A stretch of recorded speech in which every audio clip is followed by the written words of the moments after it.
सतह की खबरों पर 5 का पंच देखिए हमारे साथ। मैं मुमताज आलम रिजवी। सबसे पहली खबर ये कि अमेरिका में जबरदस्त तूफान आया। इस तूफान में 5-6 लोगों की मौत हो गई है, जबकि 1,30,000 लोग बेघर हो चुके हैं। ये अमेरिका पर बड़ी आफत। दूसरी खबर पर आइए नजर डालते हैं। दूसरी खबर ये है कि अब अमेरिका की तरफ से यह दावा किया गया है कि अमेरिकी सदर डोनाल्ड ट्रंप और ईरान के दरमियान कोई सीक्रेट मीटिंग चल रही है और कोई है जिससे बातचीत लगातार हो रही है। कौन है इसका पता लगाया जाएगा, लेकिन जो हरकत और हरारत देखने मिल रही है उससे यही साबित होता है। आइए एक और खबर की तरफ बढ़ते हैं और वो ये कि ऐसा लग रहा है कि अब अमेरिकी सदर डोनाल्ड ट्रंप किम जोंग से डर गए, यानी नॉर्थ कोरिया, क्योंकि नॉर्थ कोरिया ने जिस तरह से धमकी दी है, अब उत्तर कोरिया में अमेरिकी अपनी फौज कम कर रहा है। अमेरिका अपनी फौज कम कर रहा है, ये भी बहुत इंपॉर्टेंट खबर है। इसके साथ साथ हमास को लेकर के खबर आई है कि हमास और जो कुशनर है, जो डोनाल्ड ट्रंप के दामाद हैं, उनके दरमियान मीटिंग हुई है। मीटिंग बहुत कामयाब बताई जा रही है और बहुत जल्द इसके नतीजे आएंगे। ये बहुत इंपॉर्टेंट है। और इसके साथ साथ ये भी खबर आ रही है जो पांचवी बहुत इंपॉर्टेंट है कि कुशनर जो है वो इजराइल के वजीर आजम बेंजामिन नेतन्याहू से भी मुलाकात करेंगे। इसका मतलब ये है कि जो गाजा में रोजाना कत्ल-गारतगरी है वो कहीं न कहीं रोकी जाएगी। तो ये 5 खबरें हैं जिनकी तफसीलात बयान करूंगा।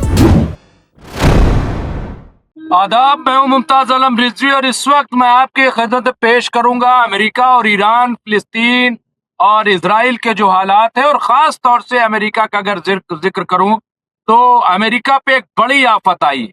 क्या ये अल्लाह का कहर है क्या? क्यों इतना बड़ा तूफान? वैसे तो अमेरिका अक्सर कुछ न कुछ मामलात में उलझा रहता है, लेकिन जिस तरह का तूफान आया है उसमें 6 लोगों की मौत हुई बताया जा रहा है।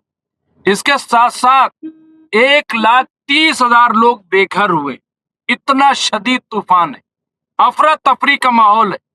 अमेरिका में कभी आग लग जाती है, कभी प्लेन हादसे का शिकार हो जाता है, कभी कुछ। आखिर क्यों इतने हादसे अमेरिका के अंदर होते हैं? लेकिन अमेरिका अपनी हरकतों से बाज नहीं आता। अमेरिका खुदाई दावा करने लगता। अमेरिका दुनिया में अपनी दादागिरी तानाशाही करने लगता है, बच्चों को नहीं छोड़ता। और मुझे तो लग रहा है ये सब जो कुछ हो रहा है एप्स्टीन फाइल की वजह से ये हो रहा है। देखिए, मरने के बाद क्या होगा ये तो मरने वाला जानता है, लेकिन दुनिया में भी इंसाफ होता है, ऐसा हमारे बुजुर्गों ने कहा और ऐसा हमने देखा कि बहुत सारे कर्मों की सजा इसी दुनिया में मिल जाती है। तो बहरहाल ये बड़ी आफत जो अमेरिका पे आई है, एक बड़ा तूफान आया है जिसमें 6 लोगों की मौत, 1,30,000 लोग बेघर हुए हैं और अभी और ज्यादा खबरें इस तरह की कुछ आने वाली हैं। हालांकि हम तो दुआ ही हमेशा करते हैं, क्योंकि हम किसी का नुकसान नहीं चाहते। वहां पे अमन कायम हो, लोगों की जान बचे, लोगों की हिफाजत रहे, ये हम करते। एक तो ये खबर। दूसरी बहुत इंपॉर्टेंट खबर, और वो खबर ये है जिसका जिक्र अक्सर हम करते रहे। क्या ट्रंप और ईरान में कोई सीक्रेट बातचीत चल रही? कई बार, अब मुझे नहीं पता कि ये जो खबरें अब आ रही हैं ये मैंने जो असेसमेंट पेश किया था वही है, लेकिन मैं 2-3 दिन से लगातार, अगर आपने एमएमसी न्यूज इंडिया की रिपोर्ट देखी होगी, उसमें मैं बार बार ये सवाल उठा रहा था। क्योंकि जिस तरह से हमने देखा कि जो स्ट्रेट ऑफ होर्मुज पे इनका वॉरशिप तैनात था वो हटाया गया। वो क्यों हटाया गया? फिर जिस तरह से यूएई ने ईरान को 2 टन सोना पहुंचाया, बड़ा पैसा पहुंचाया, कैसे पहुंचाया, किसकी वजह से पहुंचाया, हाँ? ये तमाम ऐसी चीजें, तो क्या ये माना जाए कि ईरान और अमेरिका के दरमियान कुछ अंदर खाने चल रहा है? कोई बातचीत तय हो गई है? कह रहे हैं कि कोई है जिससे बातचीत हो रही है, सीक्रेट कुछ चल रहा है। या फिर ये भी मैं कहता चलूं कि ये महज एक अफवाह फैलाई जा रही है ताकि अमेरिका बड़ी खूबसूरती से इज्जत बचा के ईरान से भाग जाए और ये मैसेज न जाने पाए कि ईरान हार गया, वो अमेरिका हार गया ईरान से। तो क्या इस तरह से अपनी इज्जत बचाने के लिए डोनाल्ड ट्रंप ये कह रहे हैं या ये खबर चलाई जा रही है कि ईरान और अमेरिका के अंदर कुछ चला? लेकिन मुझे ऐसा लग रहा है क्योंकि अमेरिका या डोनाल्ड ट्रंप इजराइल को भी नहीं खोना चाहते और वो ईरान से अब ज्यादा जंग भी नहीं करना चाहते। हालांकि कल भी एक खबर फिर ये आई कि साहब बहुत बड़े हमले की तैयारी। मैं फिर ये कहता हूं कि भाई जितना बड़ा हमला अमेरिका ने ईरान पे 28 फरवरी, इसी 28 फरवरी को इसी साल जो किया था, क्या उससे बड़ा हमला होगा? भाई सुप्रीम लीडर को शहीद कर दिया अमेरिका ने। अब तक 6-7 हजार लोग मारे गए, तो इससे बड़ा हमला क्या होगा? भाई सुप्रीम लीडर मार दिया आपने सिर्फ इसलिए कि रिजीम चेंज कर देंगे, कुछ नहीं हुआ, ईरान टस से मस नहीं हुआ। फिर ईरान के लोग तो मरने के लिए तैयार हैं। 28 फरवरी से आज तक ईरान की सड़कें सूनी नहीं हुई, ईरान की सड़कें ईरान के आवाम से भरी पड़ी हैं। इसके अलावा आप देखिए, जब आयतुल्ला सैयद अली खामनाई साहब की तशय्ये जनाजा हो रही थी, उस वक्त 3 से 4 करोड़ लोग ईरान के अंदर खामनाई साहब का जनाजा पहुंचा।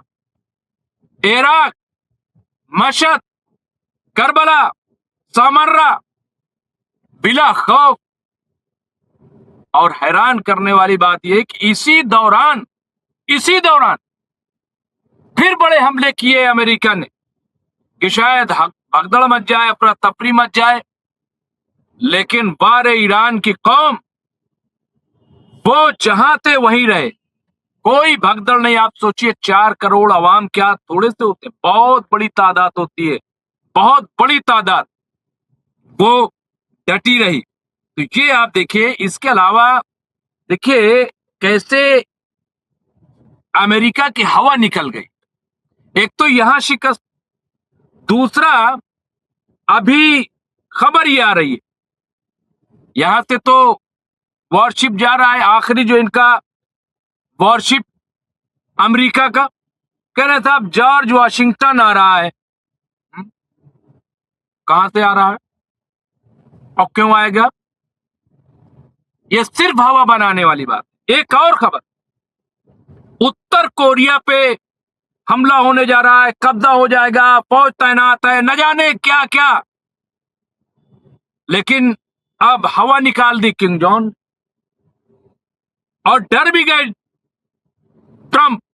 किम जॉन ने कहा कि ठीक है, तुम करो मुदाखलत, फिर देखो तमाशा, हम बताएंगे तुम्हें।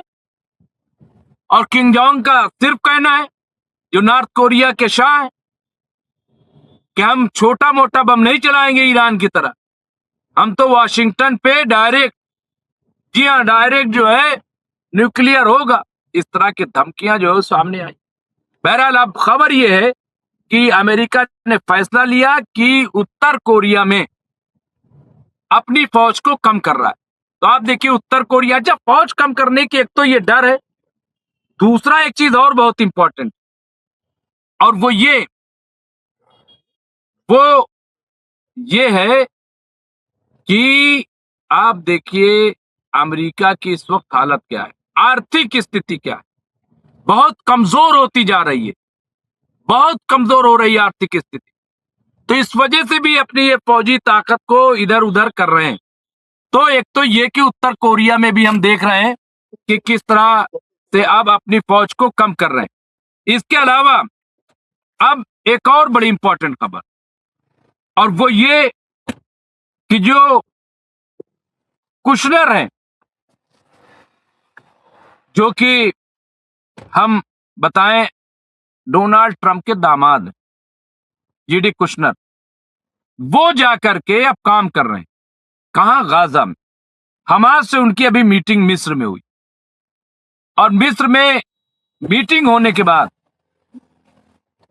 ये आप देखिए कि मिस्र में मीटिंग हुई और उसमें ये तय पाया कि साहब हम जो है एक मुआहदा करेंगे और असरनो वहां पे तामीर की जाएगी। ये तमाम चीजें जो हैं वो तय की गई हैं। तो ये जो डेवलपमेंट है कि कुशनर के साथ मीटिंग का होना, अब इसमें यह कि इजराइल से भी बातचीत होगी, इजराइल से क्या बातचीत होगी, कैसे बातचीत होगी, ये तमाम चीजें जो हैं वो गौरतलब हैं। इजराइल को मानना ही पड़ेगा क्योंकि अमेरिका का अब ये बिल्कुल मन बन गया है कि कोई कत्लेआम गाजा में नहीं होगा और गाजा को रीबिल्ड किया जाएगा, असरनो वहां तामीर की जाएगी। और इसमें जाहिर सी बात है कि कुशनर का फायदा है, अमेरिका का फायदा है, हमास भी जो है वो तैयार है। लेकिन इसके बाद जो सबसे बड़ी चीज ये कि जो दुनिया में एक के बाद एक हम देख रहे हैं कि कैसे फिलिस्तीन को एक अलग रियासत का दर्जा दिया जा रहा है। अब ये काम यूरोपीय जो ममालिक है वहां से भी शुरू हो गया है। तो कहीं ना कहीं लेकिन एक मैसेज जरूर इजराइल चाहेगा कि वो जाए, क्योंकि इजराइल के अंदर चुनाव है, अक्टूबर में वहां चुनाव होने हैं। बेंजामिन नेतन्याहू की हालत बड़ी खस्ता है। अब बेंजामिन नेतन्याहू ये शर्त लगाएंगे कि एक ही शर्त है कि हमें ये सर्टिफिकेट दे दिया जाए कि हमने फिलिस्तीन पे या गाजा में बहुत बड़ी कामयाबी हासिल कर ली। अब वो कैसे होगा मुझे नहीं पता, लेकिन इस बातचीत में कहीं ना कहीं इलेक्शन जो है होगा। दूसरी चीज ये कि डोनाल्ड ट्रंप को अपनी फिक्र है, मिड टर्म का चुनाव होने वाला है और वहां 6-7 सीटों का फर्क है। हालत यह है कि रिपब्लिकन के जो अरकान है वो भी नाराज है डोनाल्ड ट्रंप, क्योंकि जो तस्वीर सामने आई है, जो जनरल्स हैं अमेरिका के अंदर, वो सब कह रहे हैं कि ईरान से जंग करना फजूल है और बिला वजह जंग जो है थोपी गई है। इससे अमेरिका का बहुत भारी नुकसान हुआ है और इसके जिम्मेदार डोनाल्ड ट्रंप हैं। तो ये पूरी सूरत हाल इस वक्त की। और सबसे बड़ी चीज तूफान, दूसरी बड़ी चीज कि डोनाल्ड ट्रंप ईरान से क्या दाखिली सतह पर क्या सीक्रेट जो है कोई मुआहदा कर चुके हैं जिसे अमली जामा पहनाया जा रहा है। क्योंकि आपको याद होगा अभी 2 हफ्ते या 1.5 हफ्ते की बात है, बहुत बड़ा दावा किया था डोनाल्ड ट्रंप ने बातचीत के लिए कि साहब हमारी बातचीत चल रही है, कल इस पे नतीजा आ जाए, बहुत बड़ा। लेकिन उसके बाद टाई पिच हो गया था, कुछ नहीं आया। तो क्या उसे छिपा कर रखा गया? क्या इजराइल का डर है या इजराइल को चकमा देना है या इजराइल खलल पैदा कर देता है बातचीत में, इसलिए अमेरिका ने नहीं समझा कि इसको ओपन किया जाए। लेकिन ये तो है कि कतर हो या टर्की हो या पाकिस्तान या इस तरीके का और मुल्क, वो सब चाहते हैं कि ईरान के साथ जंग न हो, ईरान के साथ बातचीत हो, और वो बातचीत हो रही है। तो ये इस वक्त की बड़ी अहम खबरें थी जो हमने आप खिदमत पेश की है। इस तरह की खबरों के लिए देखते रहे एमएमसी न्यूज इंडिया। बहुत बहुत शुक्रिया।